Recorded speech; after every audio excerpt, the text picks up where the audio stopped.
I have an obsession with fiction. The worlds that don't quite exist but feel so real you could touch them. It's the kind of characters that keep you coming back for more, even though you know whatever will happen in the story because you've read it like a dozen times over. From games to novels to D&D podcasts that not many people obsess over, or alternatively, ones that people do obsess over. There's something about an addictive character that entrances me. And I have created a PowerPoint of all my favorites and how I've stolen from them, mostly because there's no point in writing a story with characters you don't like writing. And I don't know, what's the point of creating little guys if they don't plant the hyperfixation bug in your brain dome? And also because I want to talk about my favorites. Thank you so much. For this, we're going to mostly dissect the influences on my main two characters, Amaranthia and Callum. This couple envelops my entire being, and if I go a day without drawing them, then I start going through withdrawals. I need my flirty, freaky, cutesy couple. Thank you very much.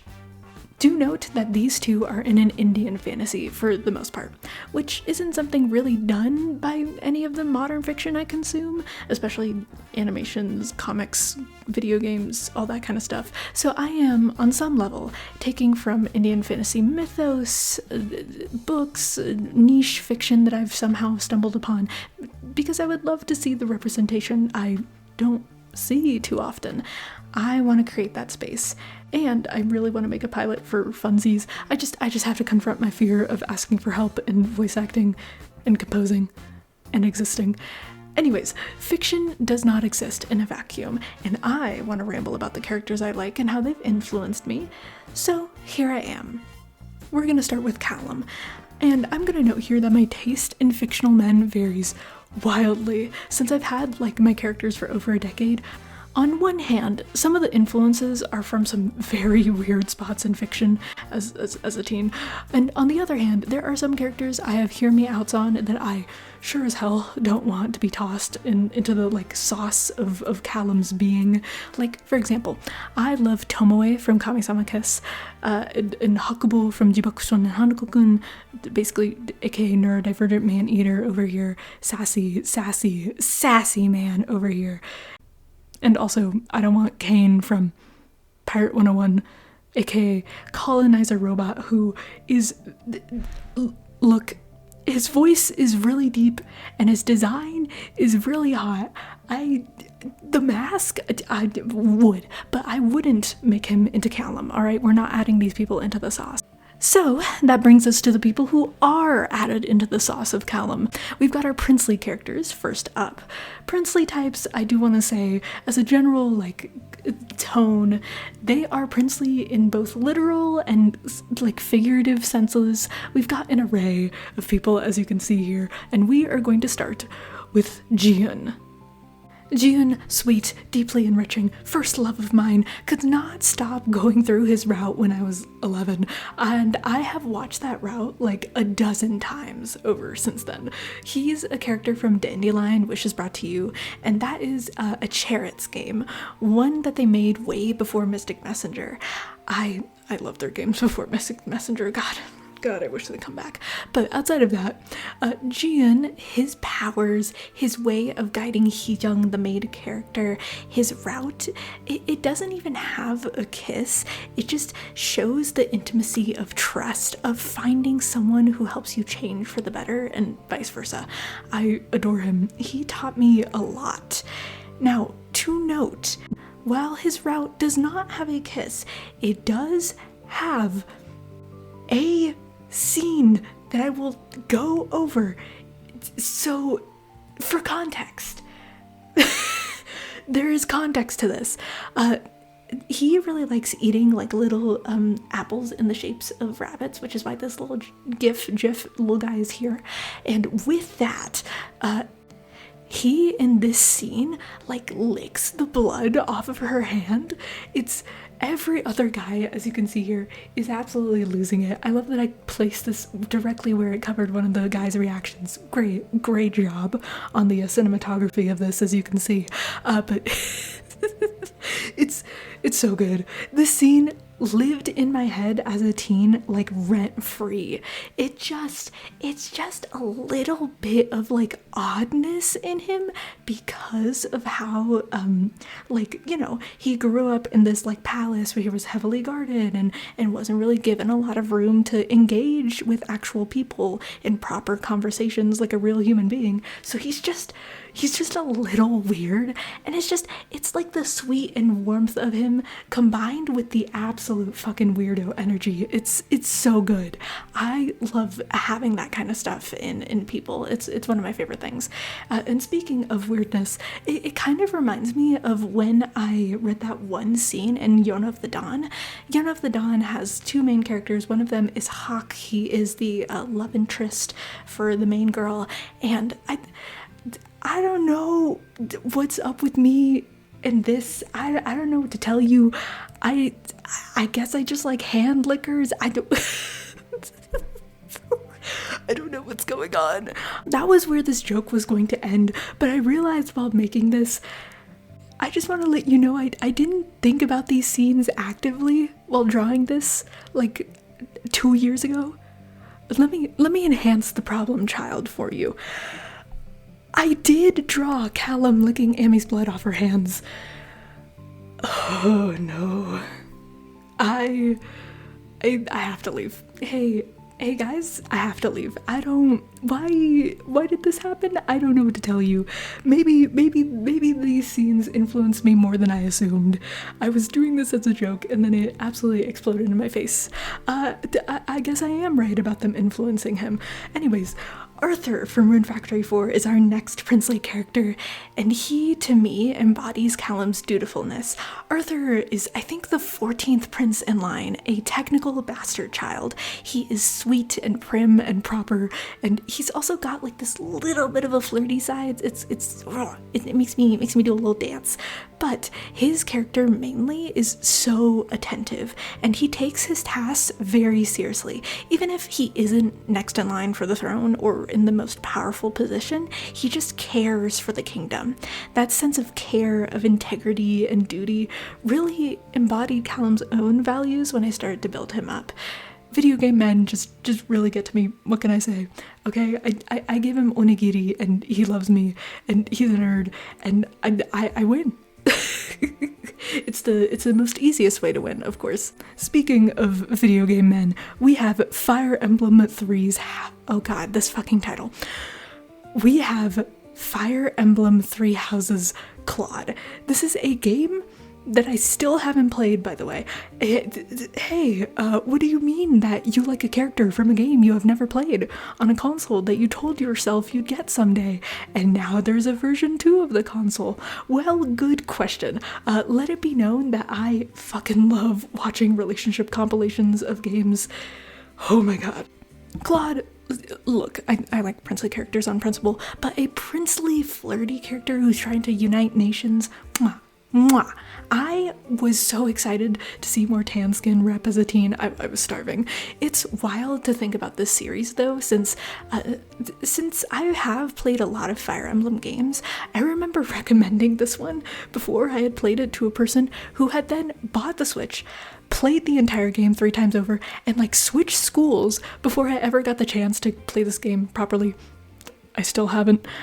But for me, Claude really balances that like flirty element along with the just like princely dutifulness that the other characters have that we went over.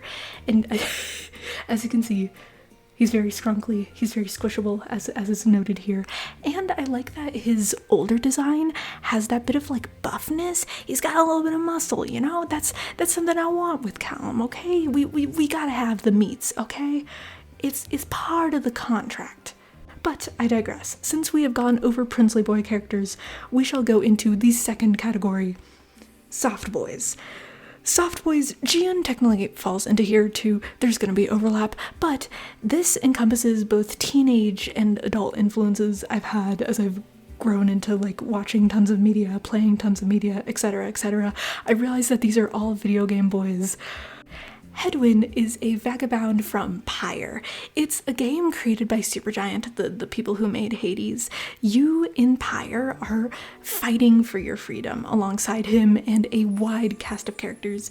As you can see, I have already talked ad nauseum about Pyre, but I can't shut up. So I just want to talk about him a little more, okay? I love a man who yearns. Now, he does not yearn for you, mind. He yearns for his pretty harpy girlfriend across the border. You may be wondering why there's a fanfic ominously in the background. Well, it's because, I don't know what it is, but niche fandoms that don't really get a lot of attention, they just have some of the best fics I've ever read. I did not think that harpy flirting would be this engaging, but how do you take so few crumbs in a story and make it into an absolute masterpiece of yearning, including like the brief amount of time they spent together that wasn't even shown in the game, but just like hinted at? Oh, a man who yearns. He yearns. Oh my gosh. Please play Pyre. Anyways, Hedwyn, he just embodies that like yearning component that I just want to put all into the Callum sauce. I need a man who yearns to become Callum. That's him. Speaking of yearning, so I think this is Our Life Beginnings and Always. Our Life is one of the best visual novels I have ever played. The customization of Cove, which is obviously this boy over here, and your main character genuinely made me so emotional. And the idea of growing up with someone and falling in love or staying friends with them for life, it's so sincere. If you want to experience one of the warmest fictional hugs, good God, this game is it. This is a fictional hug in game form. Cove is an incredible love interest / friend interest. You don't have to date him, and it is a thing that it is just like a friendship that grows, and it's genuinely so, it makes me so happy. I really want to channel that energy into Callum because I think that those types of characters, and especially men in fiction, are really healing, especially with how I've paired Callum and Amy. It complements them well, with Amy being more on like the borders of being able to interact with people. She finds it a bit more like easy to put on a mask. It's harder for her to put her walls down in like a genuine way, and so have someone that melts them. That he's gonna melt her. It's gonna be great. The way I played this story multiple times over the years and got to see how I changed and how my actions changed Cove, it's incredible. I bought so much DLC. The entire game is free, but I bought so much DLC. And that brings us to my other, more recent favorite, the man I have died for at this point, honestly. Icarus from Hades 2. I am the most abnormal I have ever been in making this slideshow. This slideshow has actively harmed me, and he is a contributing factor. Icarus from Hades 2, the boy I invested over 100 hours to see him and Melenoi like mac lips. He just look. I'm gonna play a clip, okay? I'm gonna play a clip. What happened to you, Melly? You're so small. Not that you're usually big. I mean, you've always been just right, but normally you're... Just forget I spoke. It's all right, Icarus. You must be noticing the work of Circe the Enchantress, who In provided like one the of her actual protective game, she's like blessings for the night. super teeny Is it in tiny fact really during that this moment. noticeable? She's teeny. No, it really isn't. I just tend to notice the little things. I mean, I notice details. Of all sizes. Anyway, I like it. Not that that matters. Here, let me get you on your way. God, he's so cute. He's so cute. How did I know? You haven't heard the clip. Hold on. We're done so here. You have have not heard the clip where he, like, you pick one of the options and he just goes like, yes ma'am, it's anyways,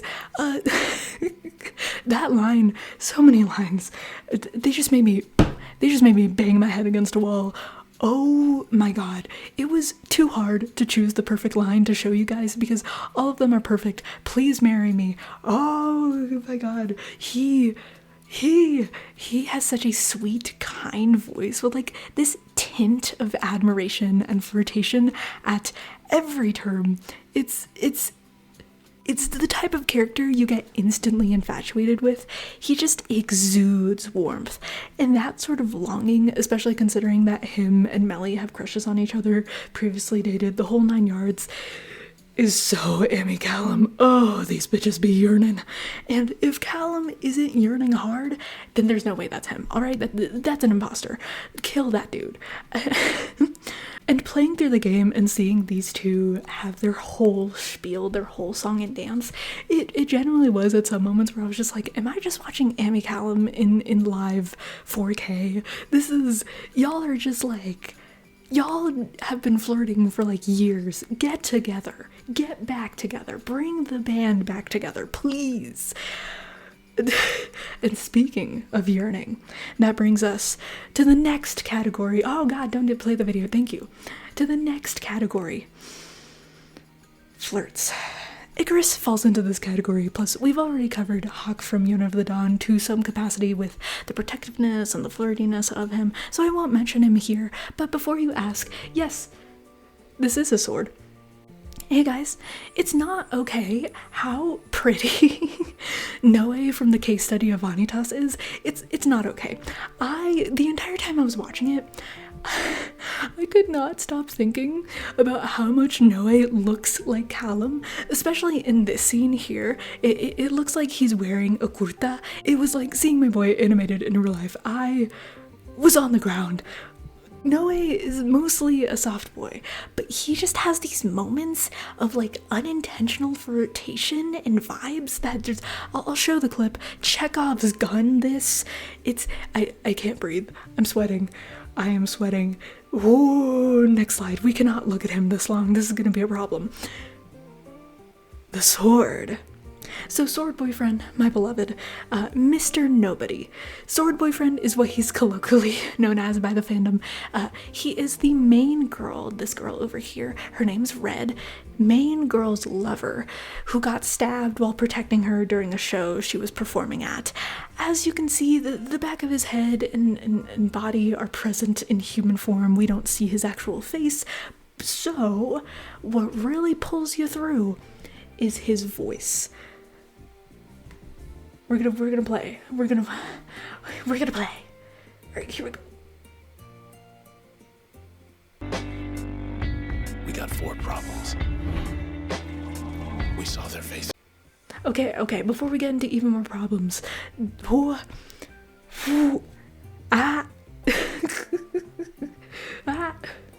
God, that voice, Logan Cunningham can't keep getting away with this.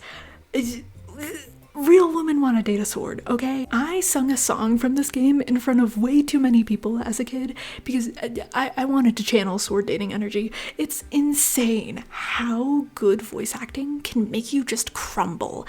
Sword Boyfriend and Red, since they've dated for a long time too, have this dynamic of people that just know each other. They know the things to say that keep the other grounded, what riles them up. They have silly flirts, and even with the direness of their situation, they still find ways to make sure that the other is safe. We'll talk about Red, but for now, Callum has the protective sword boyfriend energy, okay? That's what I stole from this when I was like 10, 11. It's so good. I love him. I love my sword boyfriend. Get it, Red. And that brings us to the second half of our lineup. We have Amaranthia. We've done it, folks. She is back on the menu. Pretty girls win. Amaranthia embodies the categories of 1. Elegant but feral. And we are at the second half of the sword boyfriend / girlfriend discussion. This is the sword girlfriend. This Red is very fascinating to me because throughout the game, she cannot speak. She lost her voice after the attack. And it's very fascinating because she just, even though she has lost a lot of the things that she was able to do, her singing voice, as seen here, she's looking at the posters of herself. She has lost her boyfriend's like physical body. He is now trapped in a sword, or fiance. She does have that ring. She still puts in the effort. Even with her like really elegant dress, she tears it. She fights her way through the city to make sure that she can keep them both safe, to find a way to escape, to get out and have a life. This little guy here is the heart of a bigger guy. The spine is one of the most fascinating parts of the story to me, because Red basically notices that her sword boyfriend is malfunctioning. He is not able to speak quite well. He's kind of fading in and out of it. His voice is not quite there. And she tells him that she is going to find the heart of whatever thing is causing this and stab it. And she finds the heart of the thing. And when you know what, she stabs it. Something about her doing this, it just screams like, I will keep you safe, because I deeply care for you no matter what. Even if I too am struggling, I am going to put in the effort to keep you safe. And there's something about that reciprocal like care, even through all the struggles, that feels very, very Amaranthia. Our second elegant but feral person is Hollow the Wise Wolf from Spice and Wolf. Hollow is like blueprint Amaranthia. It is unfair how much of Amaranthia she is. My god, when I watched this as a kid, life-changing. This clip really encapsulates what I'm talking about, so let's see it. It is literally one of my most favorite clips in animation. I want to reanimate this. It is just, oh, it is elegance. All in its lovely 240p, as you can see. The slow rise, the swell of music, the howl, this is like genuinely one of the most impactful scenes I have ever watched. It is so good. Oh my god, it is an incredible introduction. So, Hollow, what I really like about her, that elegant / feral element that we were discussing, she had that moment, right, where she was super, super elegant and just a pure representation of feminine. She has these moments where although they are more silly or goofy, I feel like they also still represent the feminine in their own ways. Hollow just has this contrast to her. She has moments where she is very, very deep in her own head. She has this fear of being abandoned and also acts out because of it. She does really clingy things as a way to keep people close, and yet simultaneously finds ways to push people away because she doesn't want them too close to her heart. And in that same vein, she has like these silly moments where she's just being really fun, being really flirtatious and out there, but it's also somewhat a mask. And in that way, it feels very Amaranthia. She is someone who is old, someone who has lived a lot, and has lost a lot at the same time. So she has ended up with a personality that is at odds with itself because of it. So yeah, Hollow is like blueprint number one. She's got the angst, she's got the living for super long time and being this creature who's not quite understood. She has got this ferility that is always through all her actions, and the elegance of her voice, especially in the dub of Spice and Wolf. The dub of Spice and Wolf is just, oh, it's like, you just feel like you're in the world. You can feel character through it. If you hear Hollow speak in the dub, it's mwah. And that brings us to the second category that Amaranthia lives in, maternal figures who persevere. these characters are not done too often in fiction, at least as like major characters, but when they are, it ends up being one of my favorite things. So Eclipsa from Star vs. the Forces of Evil was a very early influence. To note, her hands, seeing the way that the dark magic has spread up her hands very much made me, even subconsciously and consciously, add that element to Amaranthia too, especially with the fact that Eclipsa wears gloves a lot of the time, so her hands already look like this pitch black. Eclipsa, like Hollow, like a lot of the women here, have lost something significant to them. Eclipsa, in this instance, has lost the chance to be able to raise her daughter, really see her husband, really just do anything in her life. And so, because of the way that people perceive her as a threat, she has been sequestered, not really been allowed to be her truest self. You can see that she does tie into the feral element here too, as you can see, eating a candy bar with the utmost feminine fervor. Eclipsa in these clips in this show has this like elegant maternal energy, but also is someone who's gone through a lot. She has gone through a ton of prejudice and has to learn to deal with that. She's also trying to advocate against that prejudice, and that to me in my like early adolescence was very impactful. I really appreciated that. So, you know, she got added into the pile of people who some way or another shifted the way Amy was going to be written. And that brings us to our second maternal figure. We have got Persephone from Hades. Yes, the supergiant, the creators of Hades, did in fact make Hades. Persephone in the game has lost the ability to see her child grow up in the same way that Eclipsa has. And because of that, she you can see in her ways that she has this little bit of like tough skin. She is tossing away all of her previous life. She is very quick to, shall we say, put her problems in a box and lock them away and toss them into the deepest pits and pretend they don't exist. It's something that like pops up as a theme throughout the story of Hades, where a lot of the characters are kind of just shoving their problems away, saying, we just need to keep the status quo and then we can just stay like this and that's good enough. But you know, if you keep saying that's good enough, then maybe you are denying yourself the ability to live as truly and as freely as you want to live the life that would serve you better. And that sort of theming of you know, hiding parts of yourself away, hiding what could be the truest version of yourself, not being willing to change, that's something that I feel like Amy learns I am able to change. I am able to become a person and live a life that is more honest to me than I had once assumed. I don't have to just keep maintaining the status quo. Also, Persephone's design here, especially this design, how it feels very fruitful, it feels very naturey, is very Amy-core. Yes.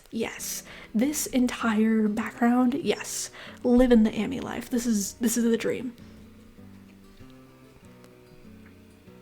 And that brings us to the third archetype for Amaranthia core energy.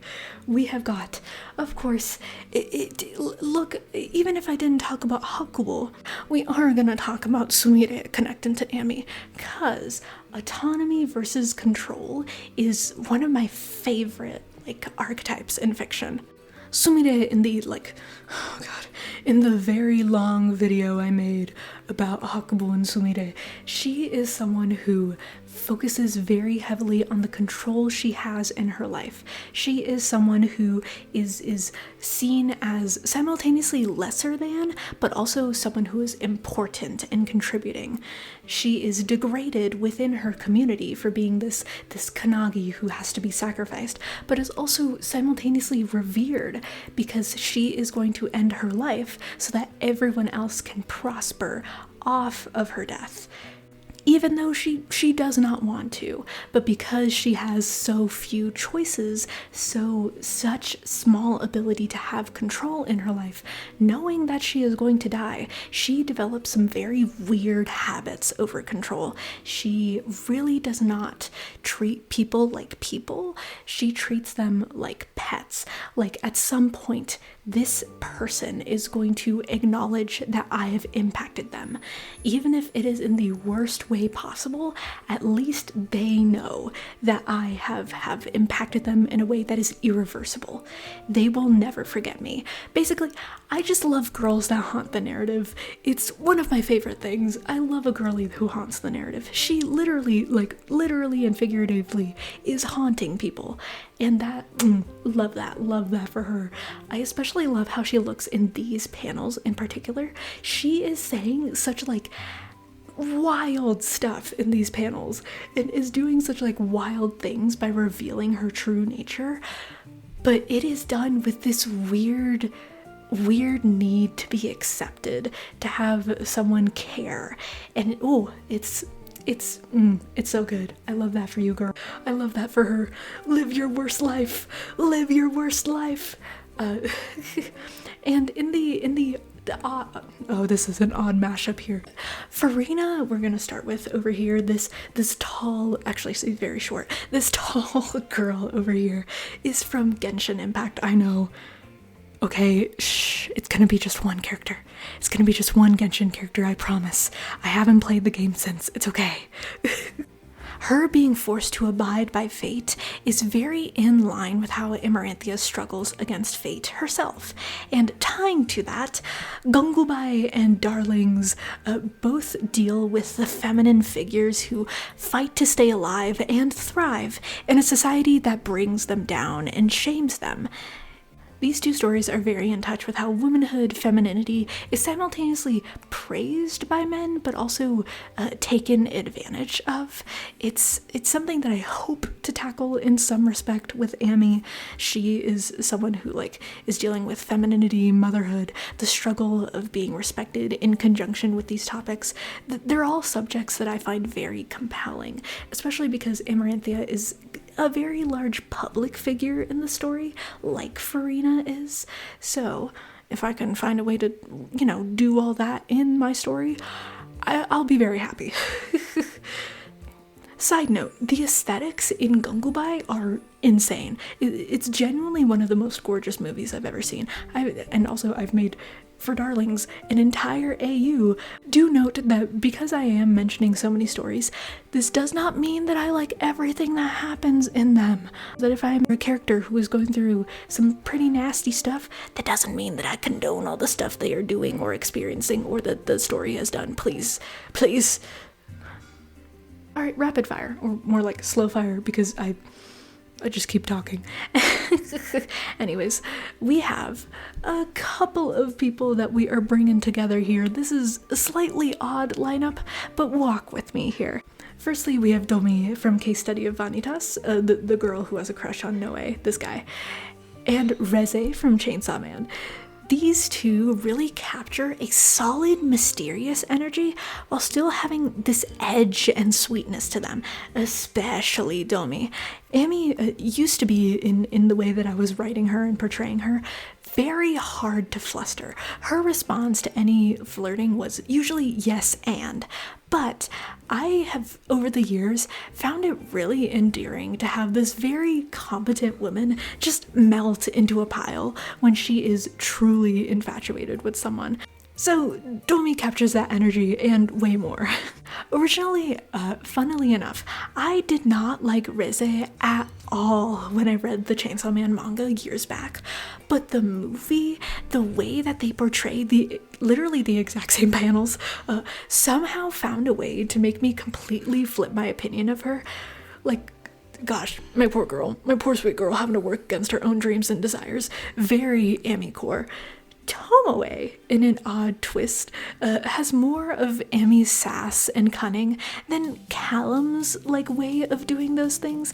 Not surprising, he's an immortal foxboy. It's kind of patented for them, and considering that Amy is living the long-lived, cat ear girl. I don't have an official name for her species. In the same category of people that I went over is Jane Doe from Zenless Zone Zero. I know, I promise. It's only gonna be this one character from Zenless Zone Zero, I promise. I haven't played the game, but like, I have watched the trailers for her, and the Hotel California music in her trailers, it's so good. The sultry yet threatening way she speaks, like she's always one step ahead, plus in combination with her posturing and looks, they all really contrast her demeanor. Everything is very contrasting. She has this like sweet little like look in her eyes every once in a while. She has this sweet posturing, but then she also has this like very eager, dangerous, like sultry side to her. It's very appealing. The demureness versus the absolute murder assassin variation of her, it's very appealing. And contrast that I really like in Amaranthia. So to see it more fleshed out, just it felt right to put her in here, you know, even if it's more like, oh my gosh, she reminds me so much of Amy, you know, I'll toss her in here. Her design is also gorgeous to note. She's got the Amaranthia ears. We're winning. I know she's a rat girl, but you know, Amaranthia ears. Think about it. Negative 500 points though for whatever they did with her design here. This has nothing to do with the video. It's just not my vibe at all. It's not appealing to me. It's totally okay if you like it. I just miss her. I miss my girl. I don't even play the game. I'm just here to be like, yo, good designs. One of these days we're gonna come back to it. I don't know. Anyways, this has nothing to do with the video. And this brings us to the final segment of this video, the couple/make 'em kiss segment. Basically, who must I steal from to mush these two together and make it so that they just like absolutely can kiss? You know what I mean? What kind of vibe do I want for this couple when they are in proximity to each other? You know, maybe this isn't the best one to start with, but we'll start here. Okay. Even if Hakubo didn't influence Callum, Hakubo and Sumire's story really influenced the plot in ways that I did not expect, and really did make me go places that I was not sure I was gonna go. Hey guys, it's gonna be okay. There will be no devouring in the context of Callum devouring Amy. There will be none. It's just the vibes of it, okay? It's the vibes. This has more like story and plot impacts than it is like an actual full thing of their relationship. It's just, I promise it's a lore thing. It's not quite them. Do not. Anyway, Chekhov's gun. Or Vanitas video clip, I suppose. So I'm gonna apologize in advance. Here we go. The hand animation, it's insane. On a completely non-relevant note to this video, God, I need this to be Amy Callum. Watching this and having Noe look so much like Callum was like butterflies in my entire soul. I am on the ground. The entire time I was watching season 1 of Vanitas, it was really just me saying, is this allowed? Is this allowed? It is. And I think this clip, if we're gonna go back to Amy Callum core and how it connects to both of them, I feel like it is like the perfect example of Amy having that like flustered energy to her, and Callum just being just a little bit more bold than you would expect. It's a good little bit of raunch, you know. And since we're on the topic of raunch, I just really like impactful couples. Haven, these two. This is Kay and this is you. Kay and you are an established couple in the game. And because of that, Haven is a game that makes you feel very much that you're just third wheeling.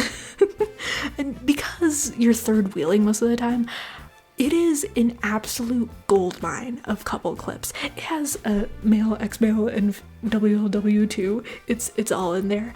Something about these clips I have animated, or like, oh, well, this is awkward. my own clip has in a weird way, this is pretty funny considering I was going to talk about raunch. But anyways, I have used multiple of like the raunchier clips for Amy Callum. It's just really fueling my fever dream of an Amy Callum pilot. They have really good voices for them.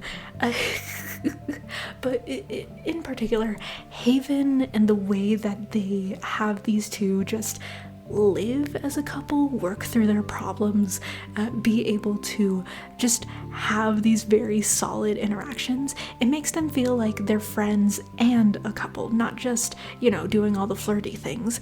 They are way more fleshed out because of all the things that they do, and I want that energy.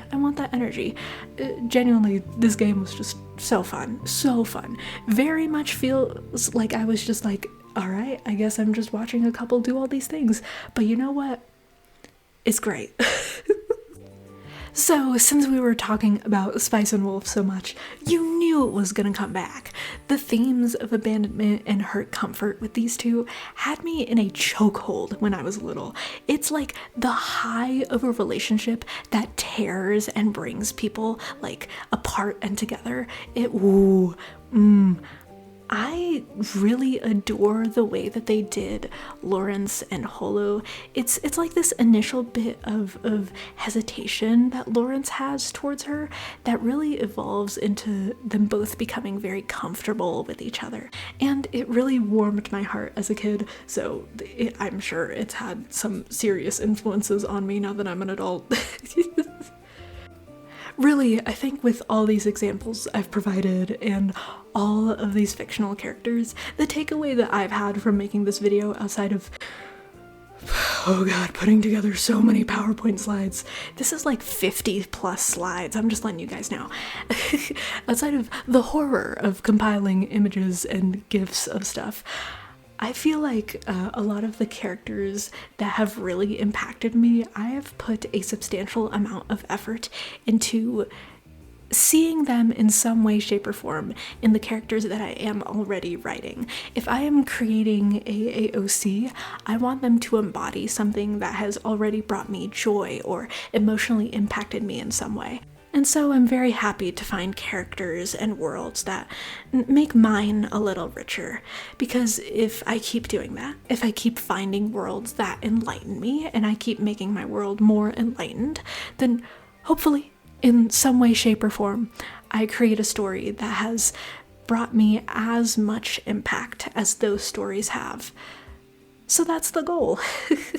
And since we're near the end of the video, I just wanted to let you all know I was gonna delve into so many more characters and honorable mentions for Amy and Callum and influences on them. Like, for different characters, I was gonna delve into my comic Reliquary, this green-haired girl over here, sleep paralysis angel, and how she has so many ties, weirdly enough, to a lot of different green-haired favorites over the years. But hey, guys, this video is long.